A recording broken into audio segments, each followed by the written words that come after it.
Greetings. Previous video looked at the format of a memo. Previous video looked at the format of a memo. Now in this video we're going to look at the different types of memos that we have. We have 5 of them, 5 main memo types.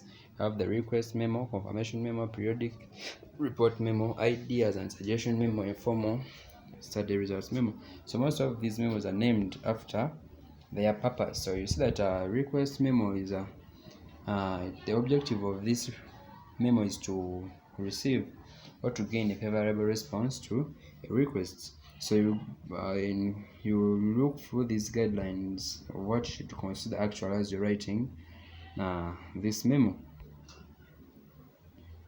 So these are the guidelines of writing that type of memo. Then you have an example illustration that you would consider.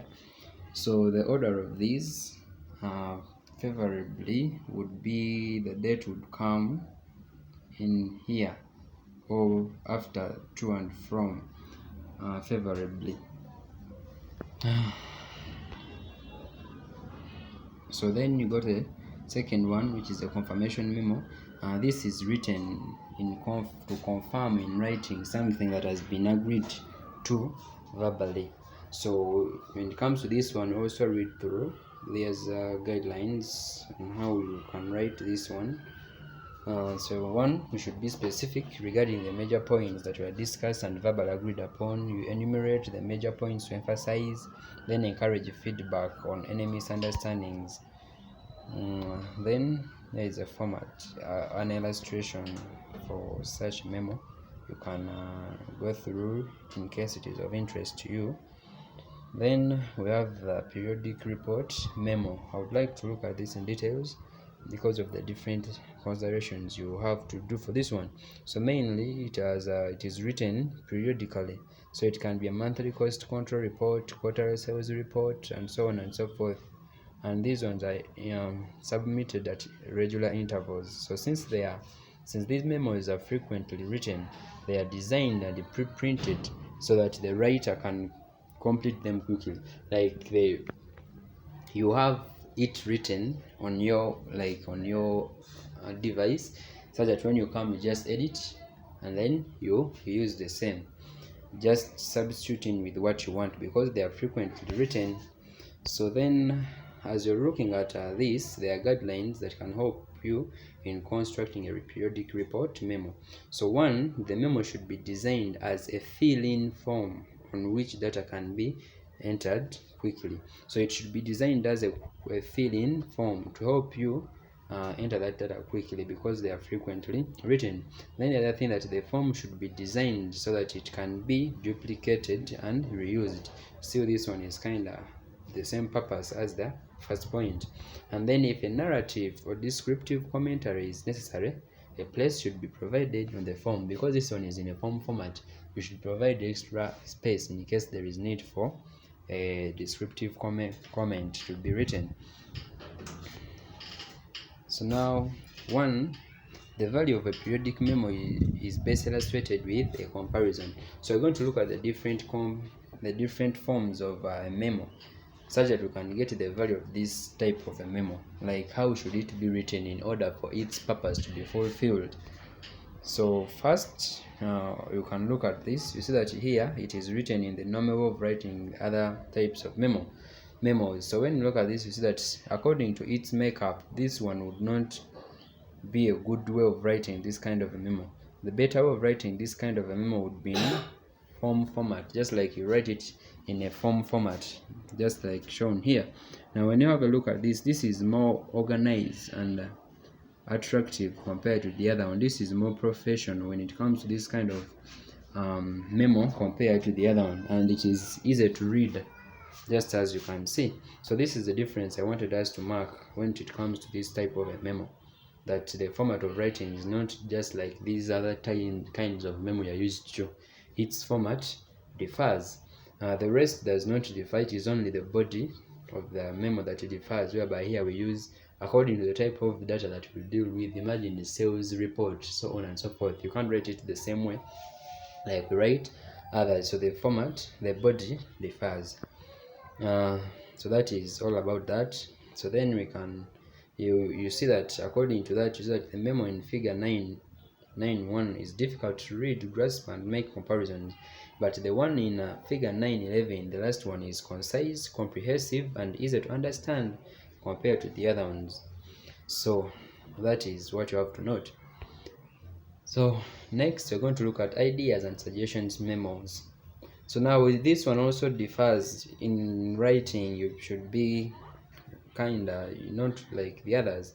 So sometimes memos are used to convey ideas or suggestions, and very often managers ask subordinates for suggestions for tackling certain problems. In such instances, an idea and suggestions memo is required. So now what do you need to write this memo? So these are the guidelines you can follow to write this type of a memo. 1, you write directly. Like the manager would not have asked for ideas unless he thought that the writer had something to offer. So you write directly, and then you begin with the positive comments about the current situation, like what you have to comment about or to give ideas about. You begin with a positive comment. Not you don't have to shoot down at someone. Then after that, you tactfully present the suggestions for change, and then you group your ideas. You should make sure that your ideas are grouped according to the subject, and use headlines to highlight your ideas. And then the other thing, that you should be specific and don't stay off point. Then let's read this memo as an illustration for that. So when you look at this memo, you see this memo, the way it is written, it is just written as just like the other memos. But when you look at this memo, let's compare it with this one. Now when you compare this memo with the previous memo, you see that this one is better, because here the ideas are grouped according, they are grouped. You see these, and he uses headlines to highlight his idea. So this is an idea, detail, and its details provided, an idea and its details provided. So you see that this one is better, far way more better than this one, whereby the ideas are just stated. You see that they are just stated, so you are not clearly indicating what the company or the organization should do, and therefore the purpose of the memo is not brought out well by that format, but brought out clearly by this kind of a format. So now you notice that the writer in the first case is general. It is too, like, the writer is too general. She has not pointed out what the company should do to tackle its problems. Like in the first illustration, she was just stating the points and not giving further details on what to do. And then that person was just concerned with keeping her boss happy than with presenting useful suggestions, because the suggestions they made in that memo were not clear. So now that is that type of memo. Then there is the informal study results memo. So this one is also another type of memo whose objective is to present the information in an easy to read, understandable form. So to this end, you follow the guidelines listed on how to write that one. So the purpose, so you state the purpose at the beginning, just as we agreed earlier on in the other video, and then use headings and subheadings to make the reading as easy as possible. Present data in findings. You present data in a findings section and interpret it in another section called the conclusion. So this one is also having a special format of writing it, just like we are going to see. So the other thing, you should be specific and you stay on point. So unless there is good reason to do otherwise, you write the memo in informal language and use personal pronouns. So when you look at this format, you see that actually this one is not the same as the other formats. Here we also make use of headings and subtitles for easy understanding and reading of the letter. So this is what I've been talking about on how to put out the letter. So in all this, you must follow You can follow through those guidelines and you look at the memo of your interests, and then you follow that, and then you follow those guidelines, and then you see how you would actually come up with a better memo. Thank you for your time. Hope it has been of help. Subscribe for more financial and biblical information. Love you all.